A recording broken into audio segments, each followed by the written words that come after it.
Boa tarde a todos, estamos de regresso ao vosso contacto e hoje vamos ter um episódio dedicado aos serviços públicos essenciais e à proteção dos consumidores enquanto utentes destes serviços, que no fundo somos todos nós.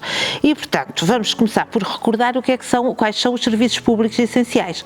São, por exemplo, fornecimento de água, fornecimento de energia elétrica, fornecimento de gás natural canalizado, serviço de comunicações eletrónicas, serviços postais, serviço de recolha e tratamento de águas residuais, serviço de gestão de resíduos sólidos urbanos e o serviço de transportes de passageiros.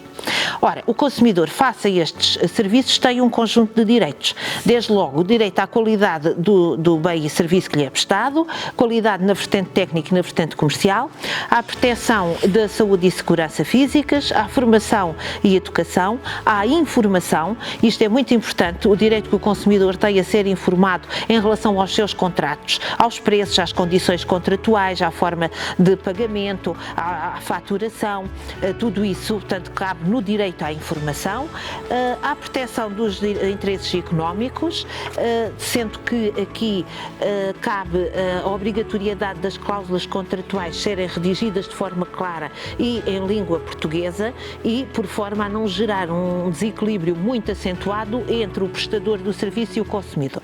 O consumidor tem também direito à prevenção e reparação de danos, à proteção jurídica e a uma justiça acessível e pronta, e aqui cabe o direito a recorrer à resolução extrajudicial de conflitos de consumo, portanto aos centros de arbitragem. Tem direito também à participação e representação, que é ser ouvido quando estejam em causa questões que afetem os seus direitos e interesses, e este direito efetiva-se através das associações representativas dos consumidores. Por outro lado, claro que o consumidor também tem deveres, e dever, desde logo, cumprir as obrigações que resultem dos contratos que celebra, e por outro lado, promover uma utilização racional e eficiente dos serviços públicos essenciais. Agora, quanto às regras da prestação dos serviços públicos essenciais, no fundo são os deveres do prestador do serviço. Começamos por falar na suspensão do fornecimento do serviço. É importante que se saiba que o serviço não pode ser suspenso sem aviso prévio ao consumidor, a não ser, claro, em caso de fortuito ou de força maior. Nos casos em que se justifica uma suspensão do serviço, por exemplo, por falta de pagamento, ainda assim o consumidor tem que ser advertido por escrito com uma antecedência mínima de 20 dias relativamente à data prevista para a suspensão do contrato e deve ser informado do motivo da suspensão e dos meios que são colocados ao seu dispor para evitar isso, para evitar a suspensão. Por outro lado, também não pode ser suspenso um serviço em virtude da falta de pagamento de outro, a não ser que se tratem de dois serviços indissociáveis um do outro. Finalmente, e isto é muito importante, os prestadores de serviços passaram a ter a obrigação de disponibilizar uma linha telefónica de atendimento gratuito ao consumidor ou, que é a maior parte dos casos, com o preço de uma chamada nacional. Isto para evitar o que se passava há uns anos atrás, que eram linhas telefónicas de valor acrescentado, o que importava realmente custos para o consumidor. Quanto aos consumos mínimos e contadores, é importante que se saiba que não podem ser cobrados consumos mínimos, não podem ser cobradas taxas por aluguer, pagamento, o que seja, de contadores ou instrumentos de medição de consumos, e também é proibida a cobrança de qualquer taxa que não tenha uma correspondência direta com um encargo em que o prestador do serviço incorra, exceto a contribuição para o audiovisual. Quanto às outras, não podem ser cobradas. Faturação e pagamentos. É importante que se saiba que a faturação deve ter uma periodicidade mensal, deve discriminar os serviços prestados, as tarifas aplicadas, os valores que são cobrados.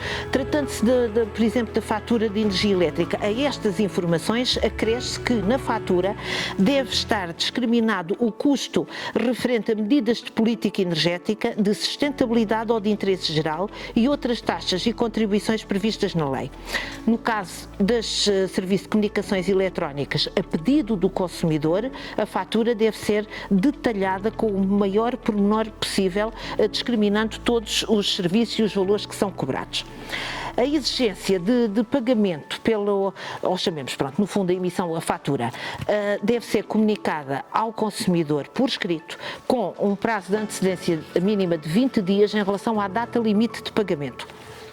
O prestador não pode recusar o pagamento de um serviço, ainda que faturado conjuntamente com outros, ou seja, o consumidor tem o direito de fazer uma liquidação parcial, a não ser, mais uma vez, que os serviços sejam indissociáveis um do outro.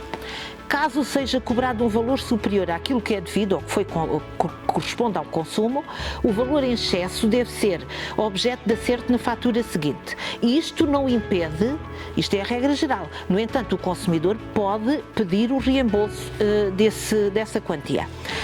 Agora, aqui também nos serviços públicos essenciais é muito importante que se saiba que o direito do prestador cobrar o serviço prescreve no prazo de 6 meses após o fornecimento do serviço. Portanto, o prazo para intentar uma ação judicial contra o consumidor é de 6 meses após o fornecimento do serviço ou o pagamento inicial. Quanto à resolução de litígios, é também muito importante que se saiba que aqui nos serviços públicos essenciais, os prestadores de serviços públicos essenciais, desde que o consumidor decida recorrer a um tribunal arbitral ou a um centro de arbitragem de conflitos de consumo, eles são obrigados a submeter-se à arbitragem, não podem recusar. Agora, quanto aos consumidores vulneráveis, o que é que lhes acontece? Ora bem, a maior parte dos serviços públicos essenciais, nomeadamente eletricidade, gás, internet e água, dispõem de apoios ao consumidor, que são as tarifas sociais.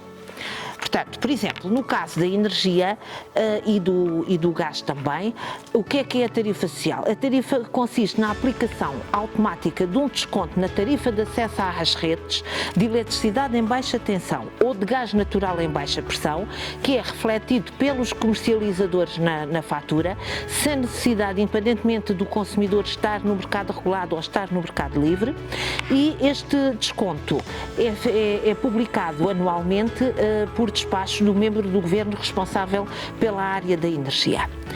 Agora, quem é que pode beneficiar da tarifa social? Comecemos pela eletricidade. Todos os consumidores que se encontram numa situação de carência socioeconómica, nomeadamente aqueles que sejam beneficiários de uma das seguintes prestações sociais: complemento solidário para idosos, rendimento social de inserção, prestações de desemprego, abono de família, pensão social de invalidez, quer do regime especial de proteção na invalidez, quer do complemento da prestação social para a inclusão, pensão social de velhice. E ainda aqueles que tenham um rendimento anual até 6.272 euros. Para isto também há outras condições que devem estar preenchidas, que é serem titulares de contrato de fornecimento de energia elétrica destinado a uso doméstico, em habitação permanente e com uma instalação em baixa tensão, competência contratada igual ou inferior a 6,9 kVA. No gás natural, os beneficiários são também os que aufiram das seguintes prestações sociais: complemento solidário para idosos, rendimento social de inserção, prestação de desemprego, primeiro escalão do abono de família, pensão social de invalidez, e também reunir as condições de serem titulares do contrato de fornecimento destinado a consumo doméstico, em habitação permanente e com baixa pressão, ou seja, com um consumo anual inferior ou igual a 500 metros cúbicos, no caso, como estamos a falar, do gás natural. A tarifa social, desde 2016, passou a ser atribuída de forma automática e quem valida a elegibilidade para a tarifa social é a Direção-Geral de Energia e Geologia. E depois, aos clientes finais que tenham direito a este benefício, é comunicado pelo comercializador que lhe foi atribuído o benefício da tarifa social. Também foi criada em 2021 a tarifa social de acesso à internet em banda larga, e isto teve muito a ver com o período da pandemia. em que obrigou muitas as crianças a estarem em aulas online, os trabalhadores a estarem em teletrabalho, e houve a necessidade de criar a tarifa social na internet.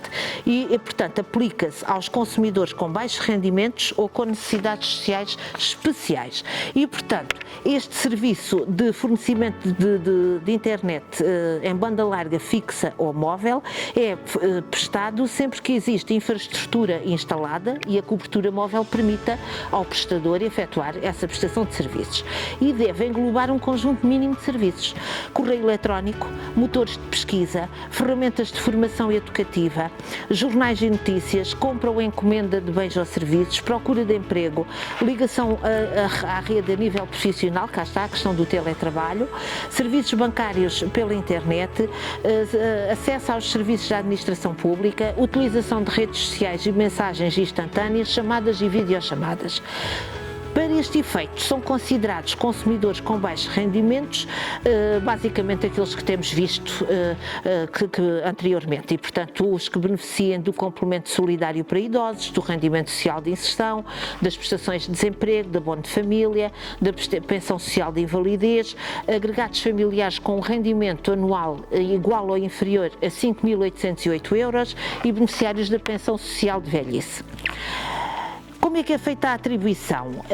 Portanto, é feito por pedido do interessado, junto das empresas que forneçam as comunicações eletrónicas, portanto, fornecem o serviço de internet, e após confirmação de elegibilidade do interessado. E como é que isto se faz? As empresas dirigem um pedido à autoridade das comunicações, que é a ANACOM, com a identificação fiscal e a morada do titular do contrato, e a ANACOM confirma, junto da Segurança Social e junto da autoridade tributária, as condições de elegibilidade dos interessados.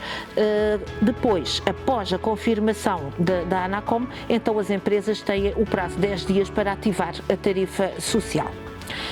Nos casos de águas e resíduos é um caso especial. Porquê? Porque a tarifa social existe, mas não é obrigatória em todos os municípios e, portanto, varia. Há uns que têm, outros que não têm. Embora a maior parte dos municípios, não tendo tarifa social, tenham outros apoios, como, por exemplo, a criação de tarifários destinados a famílias, agregados familiares muito numerosos. No entanto, a ERSAR, que é a entidade reguladora das águas e resíduos, já emitiu uma recomendação no sentido de ser uniformizado e de ser criada a tarifa social automática e aplicável aos consumidores vulneráveis economicamente.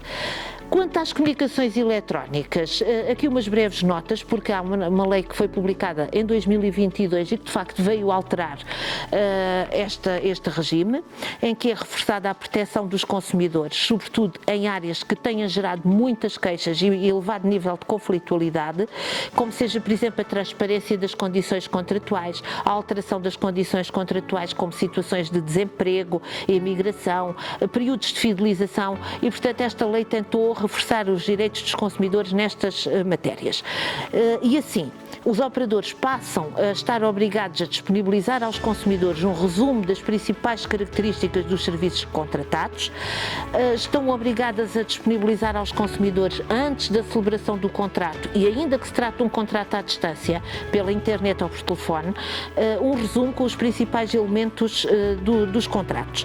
Por exemplo, preços da ativação, encargos com o contrato, duração, condições de renovação do contrato, condições de cessação do contrato, funcionalidades disponíveis para os utilizadores com deficiência, tudo isso são obrigações das empresas. Em caso de avaria, também é importante que os consumidores passaram a ter o direito de ser compensados pelo facto de terem o serviço indisponível. E compensados como? Sempre que os serviços contratados estiverem indisponível por um período superior a 24 horas consecutivas ou no período total da faturação. E, portanto, têm direito a ser ressarcidos, e isso faz-se através de um crédito na fatura ou, quando sejam cartões pré-pagos, através de um crédito no saldo. Caso o cliente, por qualquer motivo, já não seja cliente daquela operadora e não tenha sido ainda feito o reembolso, a operadora tem que proceder ao reembolso, seja por cheque, seja por transferência bancária, no prazo de 30 dias a contar da data da cessação do contrato. Por outro lado, O período de 24 horas a que nos referimos para a indisponibilidade dos serviços começa a contar da altura em que o operador tenha conhecimento da indisponibilidade do serviço ou que lhe tenha sido comunicado, participado, portanto, pelo consumidor.